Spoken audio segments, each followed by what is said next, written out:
Hello guys, welcome back to Pragya Vahini. आज हम करेंगे हमारी जो असाइनमेंट शीट की सीरीज चल रही है उसी के आगे के क्वेश्चंस। ठीक है, तो यहाँ पे क्वेश्चन क्या कह रहा है, the cost of 10 metres of cloth is 300, find the cost of 7 metres of cloth. ठीक है, अब इसका क्या हो सकता है, दो मेथड हो सकते हैं। ठीक है, एक तो सॉल्यूशन में आप क्या लिखोगे, इसके दो मेथड है। ठीक है, क्वेश्चन के मैं आपको दोनों बता देती हूँ। एक तो है सिंप्लीफिकेशन मेथड।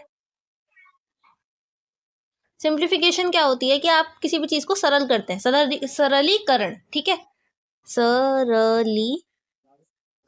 ठीक, यानी कि इसको सरल कर देंगे। अब जैसे आपका लिखा हुआ है इसमें कि 10 मीटर जो आपका कपड़ा है, ठीक है, उसकी जो कॉस्ट है वो कितनी है, 300 रुपीज है। ठीक, तो 1 मीटर की कितनी हो जाएगी, जैसे ये 10 है तो इसमें आ जाएगा डिवाइड में, एक जीरो से ये एक जीरो कट जाएगी, यानी कि 30 रुपीज का 1 मीटर कपड़ा है। और 7 मीटर कितने का हो गया, अब देखो यहाँ एक में 7 का मल्टीप्लाई कर दिया तो यहाँ पे मैं 7 का मल्टीप्लाई कर दूंगी। 3 7 क्या हो गया, 210, कि 210 रुपए का हो गया 7 मीटर। इस तरीके से आपका आंसर आ गया। ठीक, पहला मेथड तो ये सबसे इजी। अब इसका सेकंड मेथड क्या होता है, प्रपोर्शन, जो हम कल भी कर रहे थे। तो आज के दिन मैं आपको उसका प्रपोर्शन मेथड भी बता देती हूँ। ठीक है ना, हर एक चीज का एक प्रपोर्शन होता है। आपकी जो बॉडी है उसके अंदर 70% जो होता है वाटर होता है, 30% जो है बाकी की चीजें होती हैं। ये वाली बात तो पता ही होता है आपको लोगों को, है ना। 70% जो बॉडी है वो पानी से बनकर बनी हुई होती है।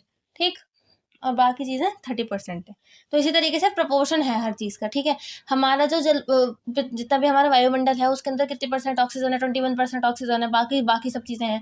ठीक है, इसी तरीके से हर एक चीज का प्रपोर्शन होता है। खाने के अंदर 50% हम क्या करते हैं, हमारा जो सब्जी का प्रपोर्शन होता है वो 20% ही होता है। रोटी का प्रपोर्शन 80% होता है, क्योंकि सब्जी हम एक ही कटोरी लेते हैं और रोटी जो हम लेते हैं वो ज्यादा लेते हैं। ठीक है, तो इस तरीके से मतलब प्रपोर्शन हर एक चीज का होता है ना। अब जैसे घर भी बनेगा तो उसमें भी प्रपोर्शन देखते हैं, ईंट का क्या प्रपोर्शन है, हर एक चीज का मतलब हमारी जिंदगी के अंदर बहुत ज्यादा यूज होता है प्रपोर्शन का, इसलिए हम ये चैप्टर पढ़ते हैं। ठीक, अब आपका देखो प्रपोर्शन का मेथड क्या कहता है। प्रपोर्शन का मेथड में क्या करोगे आप, कि आप क्या करो, एक काम करते हैं, ऐसे मीटर जो है कपड़ा वो इधर रखेंगे। ठीक, और हमारी कॉस्ट जो है वो हम यहाँ रखेंगे। अब क्वेश्चन में क्या बोला गया है, मतलब देखो कंफ्यूज नहीं होना है ना, तो नहीं होना है अगर कंफ्यूज तो इस तरीके से डब्बा बना लिया करो। ठीक, अब इसमें आप क्या करोगे, जैसे आपको बोला गया है 10 मीटर जो आपका कपड़ा है वो कितने का है, 300 रुपए का है। ठीक, सही है। उसने पूछा 7 मीटर कपड़ा कितने का है। अब यहाँ पर मैं क्या लिखूँ, तो मैंने एक्स लिख दिया। मैंने कहा कुछ नहीं, एक्स लिख दो। ठीक, कुछ नहीं तो एक्स सही, इसलिए मैंने यहाँ पे एक्स लिख दिया। अब यहाँ पर 10 प्रपोर्शन 7 लिखा, इन दोनों का प्रपोर्शन आपस में बराबर होना चाहिए। इसका किसका, 300 और प्रपोर्शन एक्स। अच्छा, अब यहाँ पर क्या होता है, जैसे कि हमने 10 प्रपोर्शन 7 लिखा है, अब ऐसे नहीं कर सकते आपके एक्स प्रपोर्शन 300 लिख दोगे।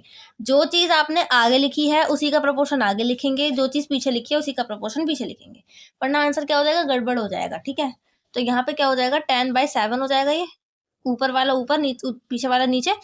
यहाँ पे ऐसे 300/x हो जाएगा। अब ये x जो है कैंची गुणा होगी, यहाँ जाएगा और 7 इधर आ जाएगा। 10x is equal to 300 × 7। ठीक, अब यहाँ 10 से यहाँ x की अगर वैल्यू निकालनी है तो क्या हो जाएगा, 300 × 7/10। एक जीरो से एक जीरो गया, 3 7 से कितना हो गया, 21, 210 रुपीज। ये आ गया आपका आंसर। इसी तरीके से इसमें आंसर आया। आपका प्रपोर्शन में करने के लिए कुछ नहीं करना था, बस यहाँ पर जो वैल्यू नहीं थी उसकी जगह पर एक्स मान लेना था और उस तरीके से काम करना था। ठीक है, आई होप आपको समझ में आ गया होगा किस तरीके से क्वेश्चन करना था, है ना। तो इस तरीके से आपको क्वेश्चन करना था। आप, आई होप आपको समझ में आ गया होगा। अगर आपको हमारे वीडियोस अच्छे लग रहे होंगे, अगर आपको हमारे वीडियो अच्छे लगते हैं तो आप हमारी वीडियो को लाइक करें, इसके नीचे कमेंट करें कि आपको और कौन से चैप्टर से रिलेटेड वीडियो चाहिए, हम आपको वो वाली वीडियोस भी प्रोवाइड करवा देंगे, है ना। हमारे इस चैनल को सब्सक्राइब करें ताकि हमें भी मोटिवेशन मिले नए नए वीडियोस बनाने का, और ये जो चैनल है हमारा प्रज्ञा वाहिनी, ये और थोड़ा सा ग्रो करे, है ना। और हमारे इस जो वीडियो है हमारा, इसे शेयर करें अपने सारे फ्रेंड्स के साथ ताकि वो भी क्वालिटी एजुकेशन ले सके, है ना। Till then take care of yourself and I will see you soon in our next lecture. Bye bye, I will see you soon. Thanks for watching, take care.